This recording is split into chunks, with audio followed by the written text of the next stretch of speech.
check that out over there. But just quickly, I loved it. I thought it was great. But what did you think with the second episode of House of the Dragon? Yeah, same thing. I thought it was a good follow up to the first episode. Obviously, the marrying a child aspect was a little rough. It got kind of spoiled for me because I watched not spoiled, but like I watched the finale of Love Island with Danielle before I watched this, and Mm-hmm. I saw a tweet and it was like I forget what the account was, but it was like a movie Twitter page that was like when Otto Hightower like successfully like pimps out his daughter to like the king to gain more like Mm-hmm. power, and it's like the gif of Kramer walking down the street in the big suit like haha like I Oh just yeah. did it. So like I knew that was coming. Obviously, I mean it was kind of telegraphed anyway, but Yeah. um I thought everything about the episode was fantastic. I loved the scene where oh my god, I'm forgetting her name. Uh Is it Alicent? Rhaenyra. Rhaenyra. Oh, Renera. I remember Okay. that. Where Rhaenyra pulls up on the dragon and confronts Daemon to give the egg back. Thought Yeah, that that was was really great. cool. Um, and I'm interested to see what comes of this crab guy. Mm-hmm. At the beginning, you get that glimpse of these crabs like eating all these soldiers, and you're kind of like, "What is going on here?" And he looked very menacing.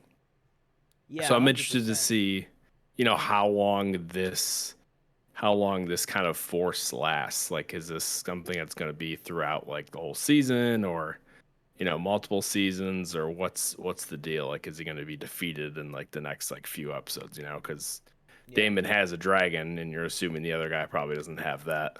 Um, so how long is it going to take?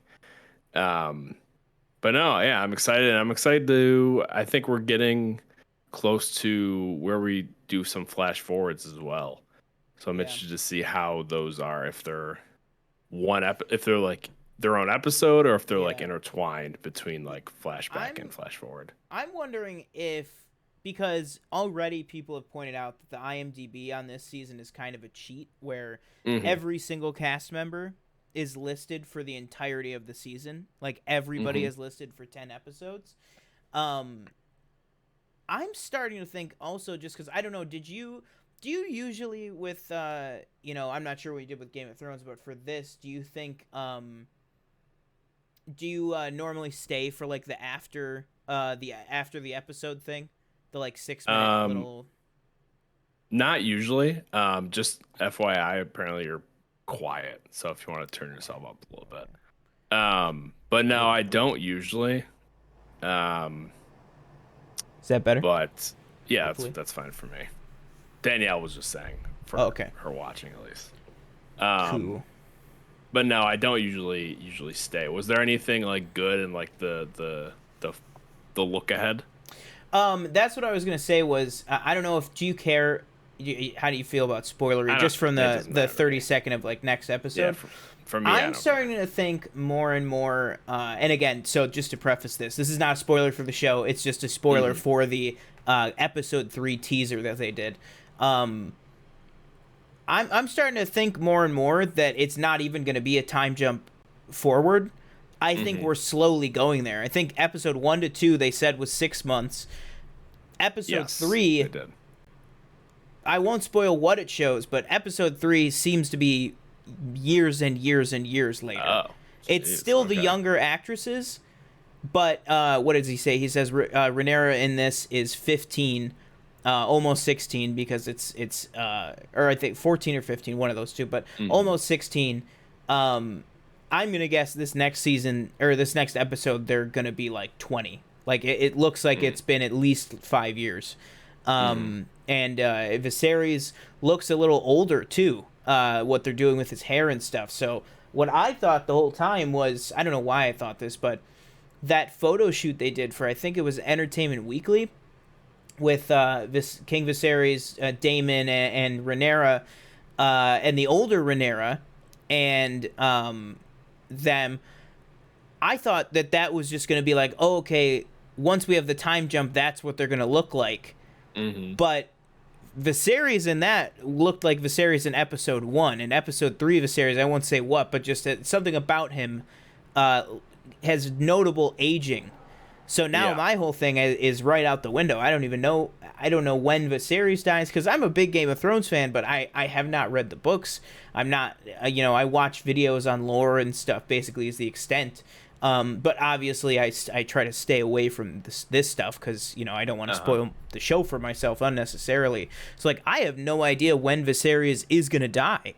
Like he could be killed any episode, and that's like crazy to me. Too, because I feel like by the time I got in on Game of Thrones, I feel like a lot of stuff was already like, out there. Like a lot of people kind of knew the endings to certain characters and stuff, and the show was so big that a lot of people were talking about it, which I thought was kind of frustrating with that. With this show so far, at least, I haven't seen anybody being like, "Oh, just wait until season 2 when XYZ happens," which I'm glad. I hope people keep not doing that because I really don't want any part of the story ruined for me. Yeah. Something I will just say again, and I brought this up like last week. It's just I don't know what it is about the dragons, but they just don't look good to me. Is that just me? They just look like very not real. Yeah.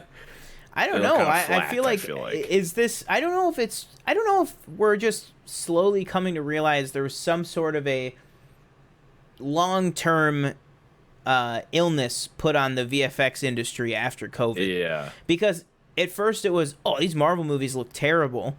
Now it's, oh, is Lord of the Rings really going to look that good? People complaining about this. Obi-Wan was another big one type of thing. I will say the scene. One of the scenes that did not take me out of it, I guess it did take me out of it. I guess I will go that far as to say it took me out of the episode of when they are on the walkway in Dragonstone. Yeah. I remember season 7 or season 8, whatever that was, when Tyrion and Dany and all of them were at Dragonstone. That was a real location, a real, carved thing. It just looked so digital. Yeah. And then in the after thing, it was the volume. Yeah. And so the dragons were also on the volume, so I don't know. Maybe it's just that. Oh, okay. I don't know. Not every shot. I just mean that particular one. The actors were inserted into it, but yeah. It's like you hate to say like they don't look like to you. They don't look good because it's like I know somebody like works really hard on that. Yeah. And we've heard like some VFX houses don't like working for Marvel because they're just so like time constrained and stringent on stuff. But yeah, that was just my opinion. Like that's the only thing that takes me out of the show personally is just I definitely get you on that one. I definitely get it. For me, it doesn't. For me, the dragons don't distract as much as the environment did in that scene. But then again, how do I know that was a real location shoot? Because it was a set leak. That's exactly why they don't do things like that right now with shows like this. I'm not saying I agree with that opinion. I think you're going to have set leaks just like every production has throughout the history of time. It's going to make your product look better, so just do the location shooting. Also, though, I don't know exactly when stuff like this was filmed during COVID, all that stuff too. So I'm still giving... I feel like we're still firmly in the territory of giving productions the benefit of the doubt, specifically when it comes to people complaining about like location shoots. But that being said, going forward, I hope that we like see more stuff like that in this show.